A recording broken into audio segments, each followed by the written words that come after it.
राजा दशरथ ऋषि संज्ञ से कहते हैं कि ए मुनि जी गई उम्र सारी गुजर, ए मुनि जी गई उम्र सारी गुजर, आज तक मेरे घर में पिसर ना हुआ।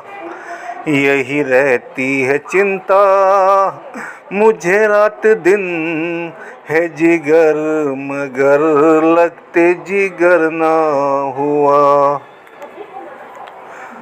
ऋषि संगी यूं न आहे भरो धीर राजन धरो, यूं न आहे भरो धीर राजन धरो, यज्ञ पूर्ण राजन तुम्हारा करूं।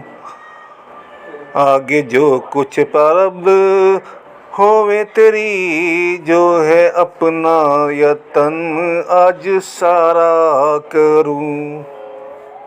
दशरथ कोई इसके बराबर बीमारी नहीं, कोई इसके बराबर बीमारी नहीं, पेश चलती मगर कुछ हमारी नहीं।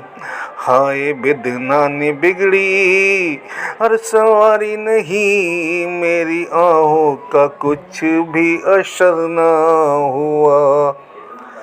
ऋषि संगी तो उस दयालु का भंडार भरपूर है, उस दयालु का भंडार भरपूर है, घर करने लगे उससे क्या दूर है।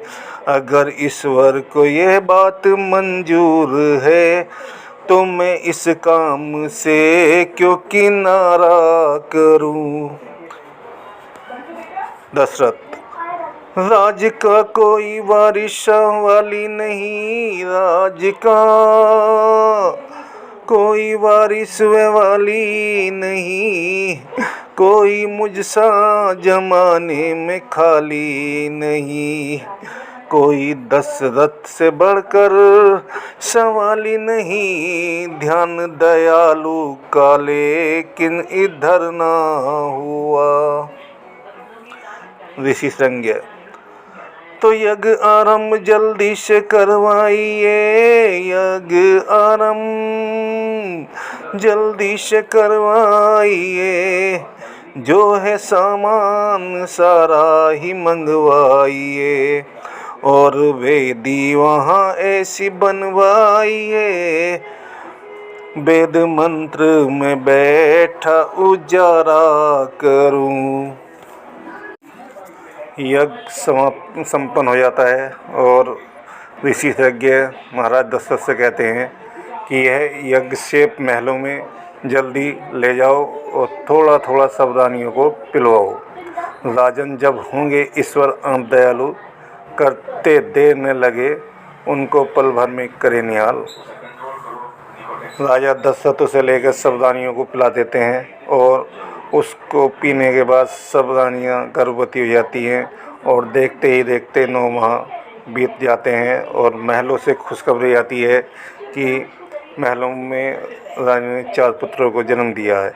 कौशल्या ने एक पुत्र को जन्म दिया, तो कैकेयी ने भी एक पुत्र को जन्म दिया और 2 पुत्रों को सुमित्रा ने जन्म दिया।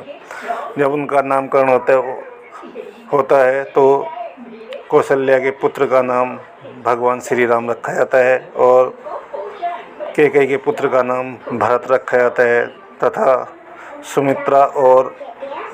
सुमित्रा के दोनों पुत्रों का नाम लक्ष्मण और शत्रुघ्न रखा जाता है। इस तरह राम का जन्म होता है। Thank you.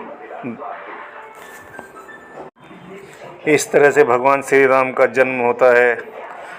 तो प्रिय दर्शकों, थैंक यू, धन्यवाद।